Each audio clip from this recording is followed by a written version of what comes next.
Soluble होगा, कौन सी condition पे। फॉर एग्जांपल ये हमारे पास क्या है, एक बीकर है, इसके अंदर हमारे पास सोल्यूशन पड़ा हुआ है, ठीक है। सोल्यूशन वो होता है जो ज़्यादा मिकदार में होता है और जो कम मिकदार में होता है। फॉर एग्जांपल अगर हम बात करें, इसके अंदर हमारे पास NaCl और सोल्यूशन क्या होगा, H2O वाटर। तो वाटर ज़्यादा मिकदार में होगा और जो NaCl होगा, सोडियम क्लोराइड, वो कम मिकदार में होगा, ठीक है, यानी ये कम मिकदार में होगा, ठीक है। तो इसको हम क्या कहेंगे, सॉल्यूट। अब ये सॉल्यूट कब हमारे पास सोलेबल होगा, जब हम हाई टेम्परेचर करेंगे या रूम टेम्परेचर करेंगे या फ्रीजिंग टेम्परेचर या लो टेम्परेचर। तो डियर स्टूडेंट, हमारे पास जब टेम्परेचर क्या हो, अस्सलाम वालेकुम, welcome to mission MBBS for inter test lecture. Dear students, आज का जो हमारा टॉपिक ऑफ डिस्कशन है वो है HSC अंडर ग्रेजुएट और specially for Phata in Balochistan student scholarship. और आज के डिस्कशन में हमने स्टार्ट लेना है फ्रॉम पास्ट पेपर, यानी फ्रॉम 2016 से लेकर अप टू 2022 तक जितनी भी पास्ट पेपर हो चुके हैं वो मैं 1 बाय 1 आप लोगों के साथ वीडियो की फॉर्म में डिस्कस कर लूँगा। जिस तरह आपको पता है कि इसका सोल्यूशन या की पॉइंट्स तो आप लोगों को डिफरेंट वेबसाइट से मिलेगा, लेकिन हमारा मकसद है कि आप लोगों का हर MCQs का क्लू भी मिल जाएगा और इसके साथ जो शॉर्ट ट्रिक्स बनते हैं या शॉर्टकट, इसका जो इम्पोर्टेंट कंसेप्ट होता है वो भी मैं आप लोगों के साथ डिस्कस करूँगा। और इसके अलावा जो मोस्ट इम्पोर्टेंट बात है वो ये है कि ये MCQs हमारे पास कौन से प्रोविंस से आया है, फेडरल से आया है, पंजाब से आया है, KPK या बलूचिस्तान। और इसके अलावा जिस तरह आपको पता है कि HEC वाले ज़्यादातर MCQs 9th और 10th वाले बुक से भी उठाते हैं। तो आज लेक्चर में मैं आप लोगों को ये भी बताऊंगा कि कौन सा चैप्टर आप लोगों ने स्टडी कर लेना है, कौन सा प्रोविंस, और at the end of session जो हम ये पेपर डिस्कस कर लेंगे, मैं आप लोगों के साथ एक अलग लेक्चर में भी डिस्कस कर लूँगा कि कौन सा चैप्टर आप लोगों ने थ्रू आउट स्टडी कर लेना है फॉर HSC टेस्ट, कौन से प्रोविंस वाले से पढ़ लेना है और इस तरह कौन से टाइप ऑफ MCQs डिस्कस करना है। तो चलिए स्टार्ट लेते हैं फ्रॉम 2000 HSC का जो पेपर है। और हर पेपर को हमने 3 पोर्शन पे डिवाइड किया हुआ है। फर्स्ट पोर्शन में हम केमिस्ट्री को डिस्कस कर लेंगे, नेक्स्ट पोर्शन में हम इस तरह बायोलॉजी का, और थर्ड में हम फिजिक्स इंक्लूड इंग्लिश को भी 1 बाय 1 MCQs को डिस्कस कर लेंगे। अच्छा, आज के पोर्शन में हमने केमिस्ट्री को स्टडी कर लेना है फ्रॉम MCQs नंबर 1 से लेकर अप टू एंड जितनी भी MCQs बनते हैं केमिस्ट्री के पोर्शन में। सबने MCQs का स्टेटमेंट रीड कर लेना है कि MCQs में क्या गिवन है। अच्छा, which of the following is a free radical, option number A, B, C and D। अच्छा, जिसमें सबसे पहले आप लोगों ने फ्री रेडिकल को अंडरस्टैंड कर लेना है कि फ्री रेडिकल का मतलब क्या है। एटम या a group of atom which have unpaired electron in the valence shell is known as free radical। यानी इसकी जो वैलेंस शेल होगा इसमें हमारे पास अनपेयर्ड इलेक्ट्रॉन होंगे और अनपेयर्ड इलेक्ट्रॉन भी आर्ड के फॉर्म में होंगे। अब आर्ड का क्या मतलब, आर्ड मीन 1 से लेकर 3, 5, 7, 9 एंड सो ऑन। इवन का क्या मतलब होता है, 0, इस तरह 2, फिर 4, फिर 6, फिर 8 एंड सो ऑन। तो ये इवन इसका मतलब, ठीक है। जो हमारे पास वैलेंस इलेक्ट्रॉन में इलेक्ट्रॉन होंगे तो वो आर्ड की फॉर्म में होंगे। तो इससे आइडिया हमें हो जाएगा कि ये हमारे पास क्या है, फ्री रेडिकल। और एक और वर्ड भी आप लोगों ने अंडरस्टैंड कर लेना है, और वो क्या है, रेडिकल। ठीक है, एक होता है रेडिकल और एक होता है हमारे पास फ्री रेडिकल। रेडिकल जिसके ऊपर चार्जेस होते हैं, ठीक है, चार्जेस। फॉर एग्जांपल अगर हम बात करें सल्फेट आयन, ठीक है, तो ये हमारे पास क्या है, रेडिकल। लेकिन फ्री रेडिकल के ऊपर हमारे पास चार्जेस नहीं होगा डिस्टोन। इसके अलावा एक और ट्रिक्स भी है, ठीक है, लेकिन ये चूंकि HSC के बेस पे इतना इंपॉर्टेंट नहीं है, वो क्या है, हेल्पर, HELPR। अब इसका क्या मतलब, इसके थ्रू आप लोग आइडेंटिफिकेशन कर सकते हो कि ये हमारे पास फ्री रेडिकल है कि नहीं। लेकिन जब वो आप लोगों को कोई रिएक्शन देगा, ठीक है, इसमें हमारे पास क्या, E से क्या आता है, H से क्या, आप लोगों ने सिर्फ ये वर्ड अंडरस्टैंड कर लेना है, P और R। H से हमारे पास आता है इस तरह, A से इलेक्ट्रिसिटी, L से अल्ट्रा वायलेट ले, P से पर ऑक्साइड और R से रेडिकल, ठीक है। लेकिन चूंकि ये वर्ड्स या ये ट्रिक्स आप लोगों को तब हेल्प देगा जब रिएक्शन के फॉर्म में आप लोगों से पूछे कि फ्री रेडिकल क्या है। तो इसके लिए आप लोगों ने ये शॉर्टकट याद कर लेना है, हेल्पर। H से मीन हीट, E से इलेक्ट्रिसिटी। ये आप लोगों ने ये करेक्टराइजेशन याद कर लेना है। अगर ये करेक्टरिस्टिक के अंदर मौजूद होंगे तो आप लोगों को आइडिया होगा कि हमारे पास क्या है, फ्री रेडिकल। अब यहाँ पे आप लोगों ने किस तरह फाइंड आउट कर लेना है ऑप्शन में कि हमारे पास कौन सा फ्री रेडिकल है। Option number A nitrogen oxide, option number B oxygen dichloride, option number C dibromine tetra oxide, option number D H2O यानी वाटर।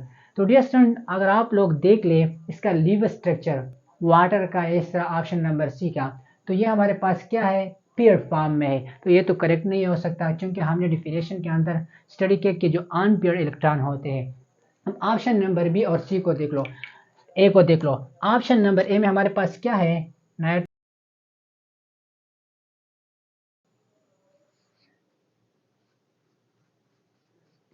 तो ये इसका क्या है, लीव स्ट्रक्चर। अब ऑक्सीजन के वैलेंस इलेक्ट्रॉन में कितने इलेक्ट्रॉन एटम होते हैं, टोटल हमारे पास 6, ठीक है, 2 3 4 एंड 6, ठीक है। अब देखो इस तरह अगर देखें, नाइट्रोजन के वैलेंस इलेक्ट्रॉन में कितने एटम्स होते हैं, टोटल 5, ठीक है, 5 नाइट्रोजन के, 5 ऑक्सीजन के 6।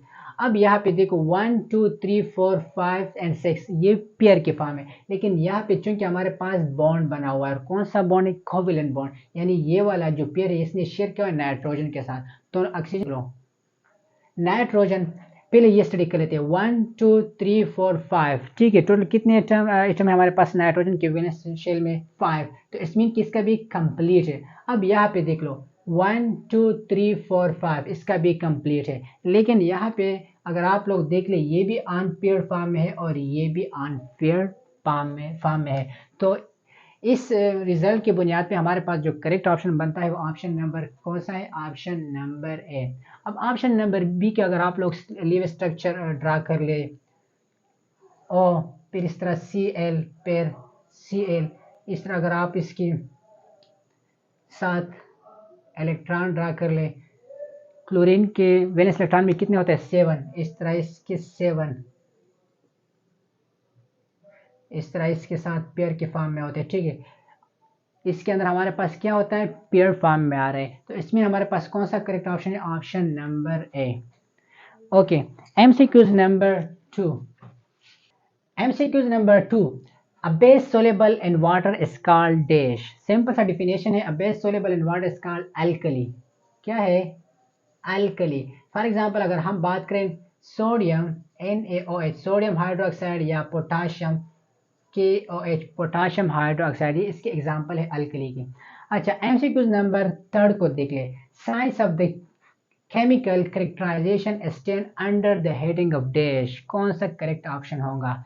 तो डियर स्टूडेंट अगर आप लोग ऑप्शन को देख ले, इंडस्ट्रियल केमिस्ट्री है, एक्सपेरिमेंटल केमिस्ट्री है, एनालिटिकल केमिस्ट्री है एंड फिजिकल केमिस्ट्री है, तो इट्स मीन कि ये सिंपल डिफिनेशन आप लोगों से पूछा गया हुआ है, लेकिन यहाँ पे एक वर्ड आप लोगों ने अंडरस्टैंड कर लेना है, करेक्टराइजेशन। अब करेक्टराइजेशन का क्या मतलब है केमिस्ट्री के अंदर, केमिस्ट्री के अंदर करेक्टराइजेशन का मतलब है फिजिकल और केमिकल प्रॉपर्टी, फिजिकल और केमिकल प्रॉपर्टी, केमिकल प्रॉपर्टी, या इसके अलावा एनालिसिस या एनालिसिस। करेक्टराइजेशन में हम क्या कर लेते हैं, analysis, quantitative analysis, qualitative analysis, तो वो कौन सा ब्रांच ऑफ केमिस्ट्री है, तो वो हमारे पास है analytical chemistry. Dear student, industrial chemistry में हम क्या स्टडी कर लेते हैं, the branch of chemistry which deal with the study of manufacturing of chemical compound on large scale, तो इस ब्रांच को हम क्या कहेंगे, इंडस्ट्रियल केमिस्ट्री। इस तरह एक्सपेरिमेंटल केमिस्ट्री में हम लेब्स के अंदर जो चीज़ें स्टडी कर लेते हैं उसको हम एक्सपेरिमेंटल केमिस्ट्री कर लेते हैं। इसी में हम क्या स्टडी कर लेते हैं, the branch of chemistry which deal with the study of behaviour of matter at molecular level या एटॉमिक लेवल पे, जब मैटर का हम क्या स्टडी कि इसका बिहेवियर को स्टडी कर लेते हैं। फॉर एग्जांपल थर्मोडायनेमिक केमिस्ट्री, जो हमारे पास केमिकल बॉन्ड होता है, या केमिकल इक्विलिब्रियम, ये चैप्टर वगैरह, ये सारे फिजिकल केमिस्ट्री के अंदर आते हैं, ठीक है स्टूडेंट। तो आप लोगों ने क्या कर लेना है, सिंपल डिफिनेशन को भी याद कर लेना है HC के लिए। अच्छा, फोर्थ वन एमसीक्यूज में हमारे पास क्या गिवन है, chemical formula of soda ash is dash. तो डियर ये हमारे पास चूंकि रट टाइप एमसीक्यू है, तो आप लोगों ने ये रटना है, ऑप्शन नंबर सी को करेक्ट है। सोडा आश या soda ash is also known as washing soda, soda ash या ash also known as washing soda, और इसका फार्मूला क्या है, Na2CO3.10H2O, 10H2O। Dear student, soda ash is also known as washing soda, और इसका formula हमारे पास क्या है, Na2CO3। अब देख ले एमसीक्यूज नंबर 1 2 3 4 ये हमारे पास कौन से चैप्टर से आए हैं। मैंने जब स्टडी किया ये एमसीक्यूज उठाए हुए HC वालों ने फ्रॉम पंजाब 9 केमिस्ट्री से, और सिंपल सा एमसीक्यूज है, ठीक है। कुछ डिफिनेशन पूछे गए, कुछ केमिकल फार्मूले, तो इससे रिलेटेड मैं आप लोगों के साथ जितने भी एमसीक्यूज है जो उठाए हुए एचएससी ने, वो मैं आप लोगों के साथ पेज की फॉर्म में स्क्रीन पे शेयर कर रहा हूँ। आप लोगों ने ये भी पढ़ लेना है, और इसमें के ये जो चैप्टर है एचएससी पॉइंट ऑफ व्यू से इम्पोर्टेंट है। और last in the session of and में आप लोगों के साथ ये भी डिस्कस कर लूँगा कि आप लोगों ने कौन से चैप्टर स्टडी कर लेना है, कौन से प्रोविंस वाले बुक स्टडी कर लेना है, और साथ साथ में जो 9th के पढ़ने हैं या 10th भी पढ़ने हैं कि नहीं, ये भी ज़रूरी है कि नहीं। तो मैं at the end of session ये आप लोगों के साथ डिस्कस कर लूँगा जब हम 3 या 4 टेस्ट डिस्कस कर लेंगे। अच्छा, एमसीक्यूज नंबर 5 को स्टूडेंट्स देख लें। Several type of media are used for filtration depending on dash. हमारे पास डिफरेंट टाइप ऑफ मीडिया होता है, ये किस चीज़ पे डिपेंड कर लेता है। तो दोस्तों यहाँ पे मैं आप लोगों के साथ एक सिंपल सा बीकर बना लेता हूँ, ठीक है।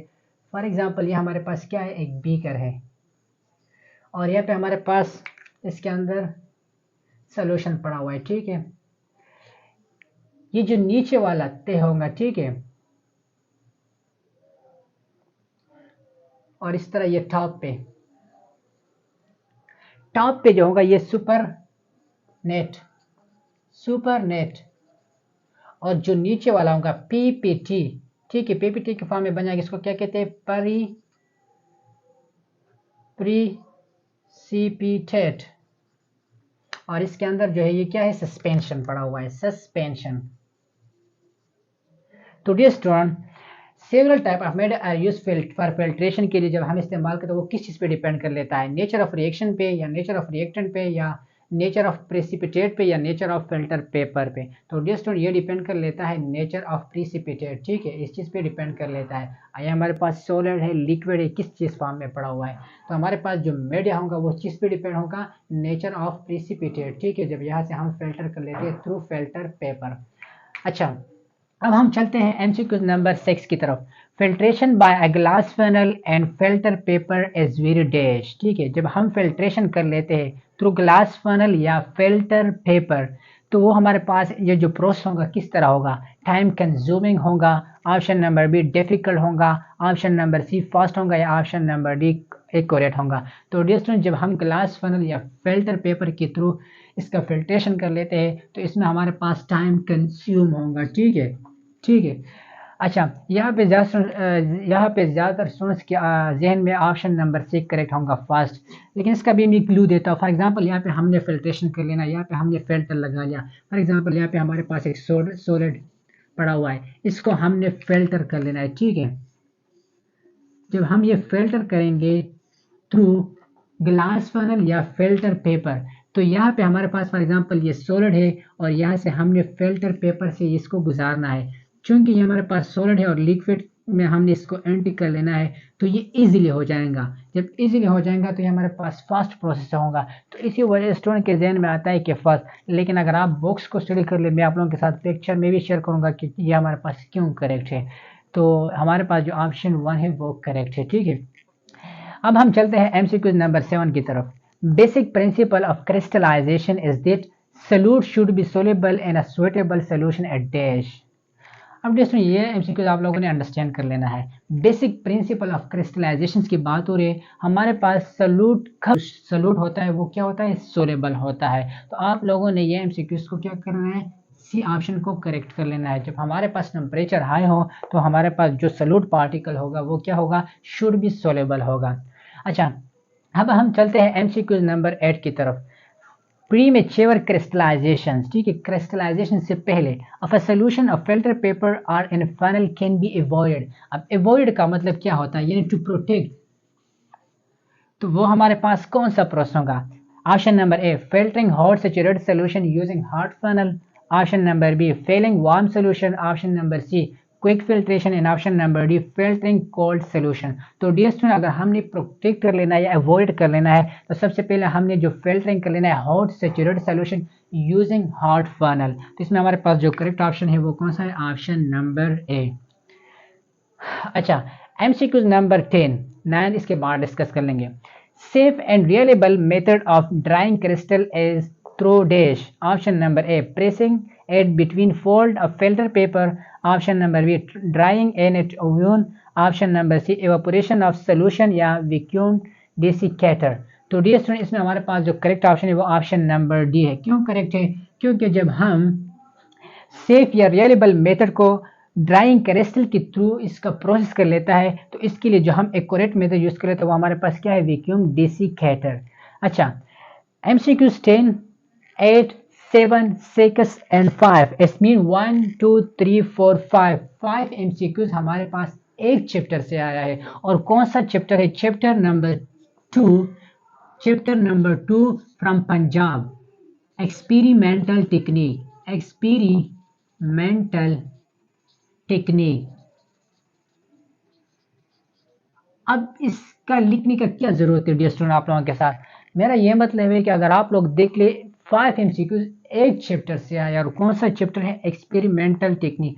न बलूचिस्तान के बोर्ड्स में है, न KPK के बोर्ड में है, न फेडरल में है, और ये हमारे पास जस्ट पंजाब में है। तो इट्स मीन कि आप लोगों ने HSC के लिए अगर सही तरह स्टडी कर लेना है तो पंजाब के बुक्स में आप लोगों ने स्किप नहीं कर लेना है। और ये सारी चीज़ें मैं at the end of session आप लोगों के साथ डिस्कस करूंगा। जितनी भी MCQs है मैं इसका मतलब एक क्लू बना लूंगा कि कितने MCQs पंजाब से आए हैं, कितने फेडरल से आए, कितने KPK और कितने बलूचिस्तान, और इस तरह 9 और 10 से कितने MCQs आए।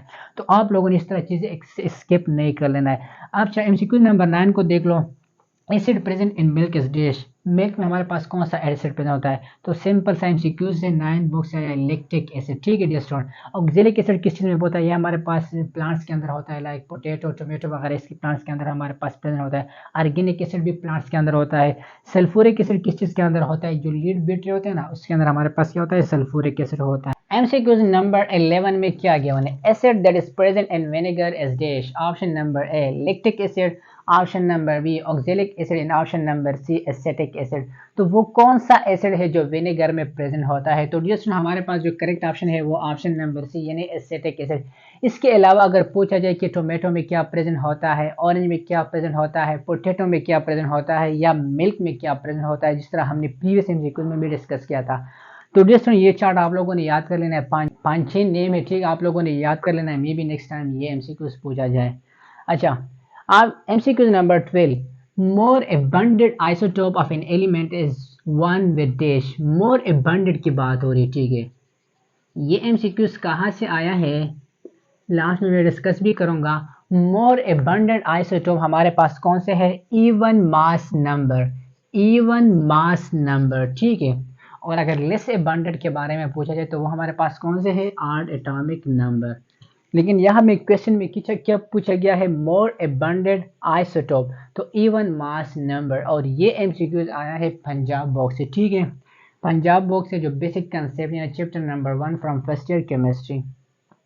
अच्छा, ये कहाँ से आया था ये भी मैं लास्ट में डिस्कस करूंगा, क्योंकि इसका मैं जो एक पेज पे उसका रेशो बना रहा हूँ वो मैं at the end of session आप लोगों के साथ डिस्कस कर लूंगा।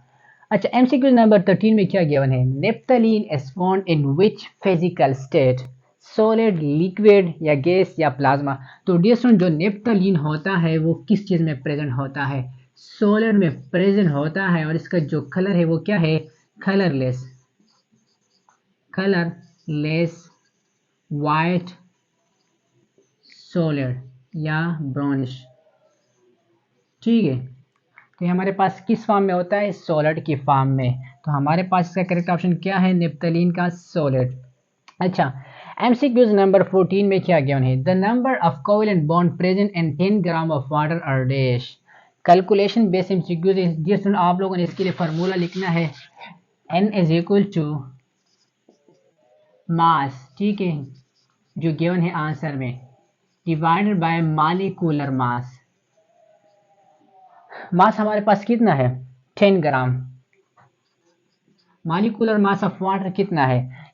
The number of covalent bond present in 10 gram of water. तो वाटर का फार्मूला हमारे पास क्या है? H2O। अब टोटल मॉलिक्यूलर मास का कितना रहे? 18, यानी 16 प्लस, सॉरी 2 प्लस 16, तो टोटल कितने हो गए? 18। तो आप लोगों ने 18 पे डिवाइड कर लेना है। अब इससे हमारे पास यहाँ पे आप लोगों ने फार्मूला में एवोगैड्रो नंबर भी लिखना है, ठीक है स्टूडेंट। अच्छा, इससे हमारे पास आ जाएगा 0.56 मल्टीप्लाई बाय 6.020 × 10⁻23। ये एवोगैड्रो नंबर का वैल्यू है।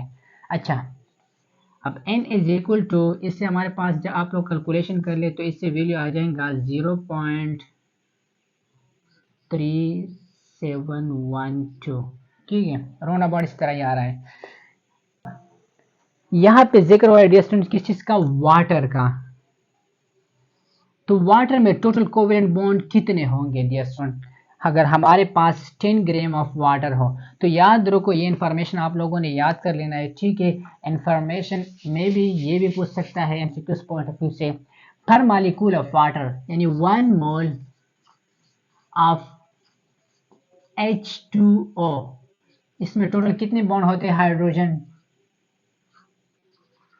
2। कितने, 2 हाइड्रोजन बॉन्ड पर मोल की बात हो रही। इस तरह अगर हम एमोनिया की बात करें पर मोल वो कितने हैं, 1। ठीक है, या HF की बात करें वो कितने हैं, 1। लेकिन डियर अगर कंडेंस फॉर्म में पूछा जाए, मतलब वाटर अगर हमारे पास सोलिड फॉर्म में हो, किस फॉर्म में, सोलिड, इस तरह NH3 और HF, तो डियर स्टूडेंट फिर आप लोगों ने बॉन्ड याद करने पे टोटल बॉन्ड कितने होते हैं, 4। इस तरह NH3 में 2, HF में 2।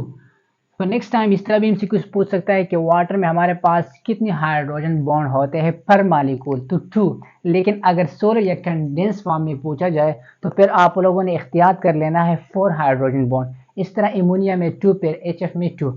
अब यहाँ पे चूंकि हमारे पास वाटर यानी लिक्विड की बात हो रही है पर मॉलिक्यूल की, तो आप लोगों ने सिंपल क्या कर लेना है, n is equal to 2 multiply by 0.3712।